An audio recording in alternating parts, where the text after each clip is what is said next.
Hi everyone. I'm going to be working through this worksheet with you.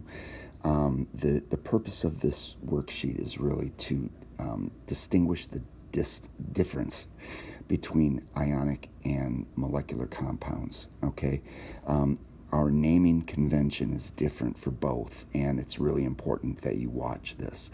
Okay, I'm just going to jump into some examples here. In these examples here, what we're going to do first is decide whether we're looking at an ionic or covalent compound. Okay, so that's what I and C stand for, ionic and covalent. Okay, now I'm looking at SO3. Okay, since there are no metals in this compound, this is not an ionic compound. That's the first thing that I'm going to look for. Am I looking at any metals in the compound? Okay, there is no metal in SO3. So I know that this is a covalent or molecular compound. I'm just going to name it. This is sulfur trioxide. Okay, let's try the next one. All right, now I'm looking at strontium oxide. Strontium is a metal. So I'm looking at an ionic compound. And by the way, SO3, this is a covalent compound. Strontium oxide, this is an ionic compound. Okay, I'm just going to call this strontium oxide, not strontium monoxide. Okay, there's a difference, and I know this is going to sound kind of crazy. Anyway, let's try another one. Next one, chromium 2 chloride. Well, chromium is a metal, so this is an ionic compound. Chromium 2 chloride.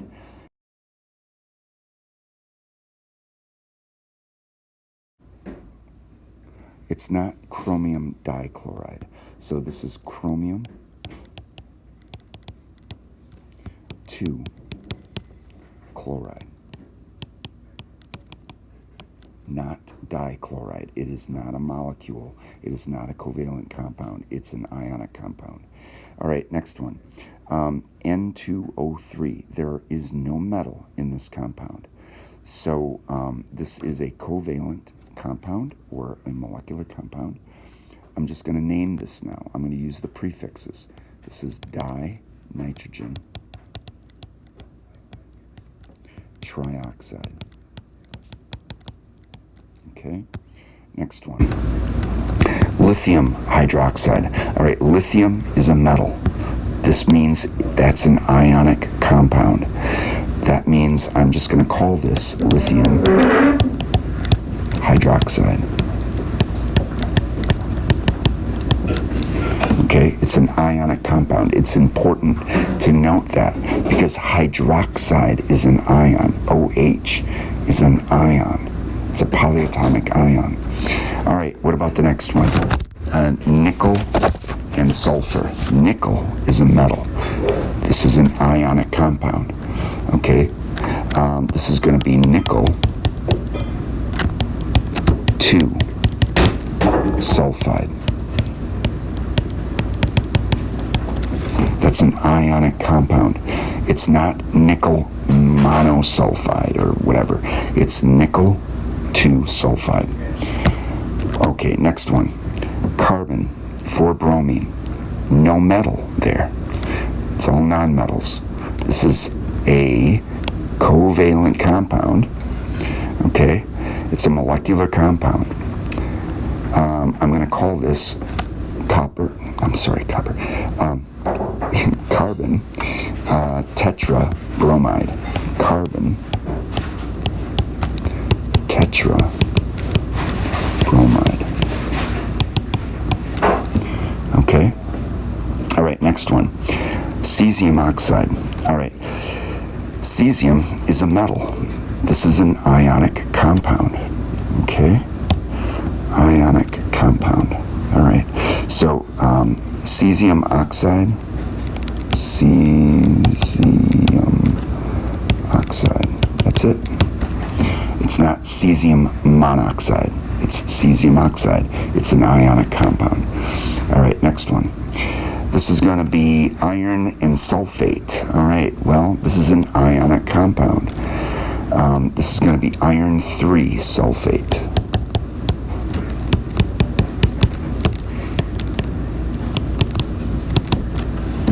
All right, and calcium carbonate. Calcium is a metal. This is an ionic compound. Carbonate is a metal. This is calcium carbonate. Okay, let's go on to write some of these formulas then. Okay, rubidium chloride. Rubidium is a metal. Okay, that's an ionic compound. Rubidium chloride.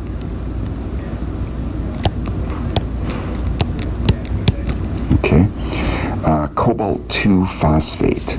Now, this is an ionic compound. Cobalt 2 phosphate.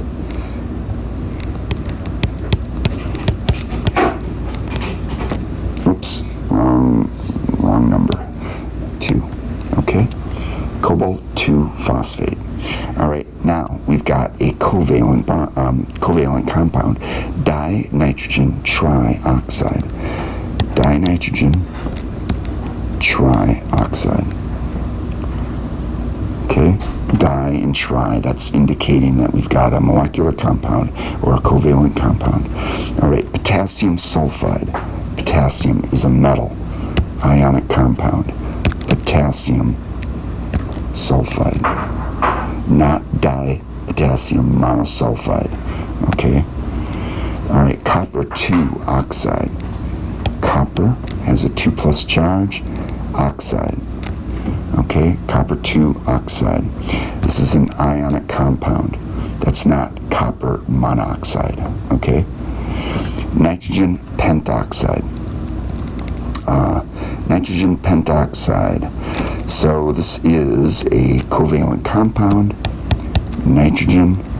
I've got oxygen and pentoxide 5. Okay, I have to say honestly, I think that's a typo. I think that should have been dinitrogen pentoxide. Anyway, we'll just go with it. All right. Okay, iron 3 chloride. This is an ionic compound. All right, iron 3 chloride.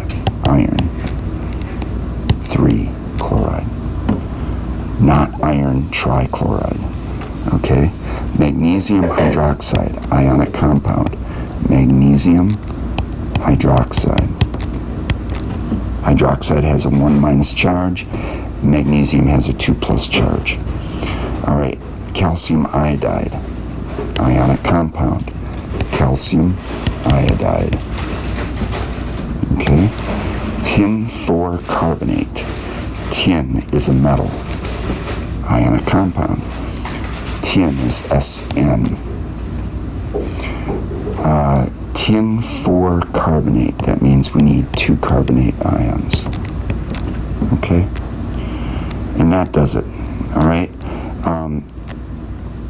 Guys, keep in mind, it's not a trivial thing. When you're doing this, you've got to first think, am I working with an ionic compound or a molecular compound?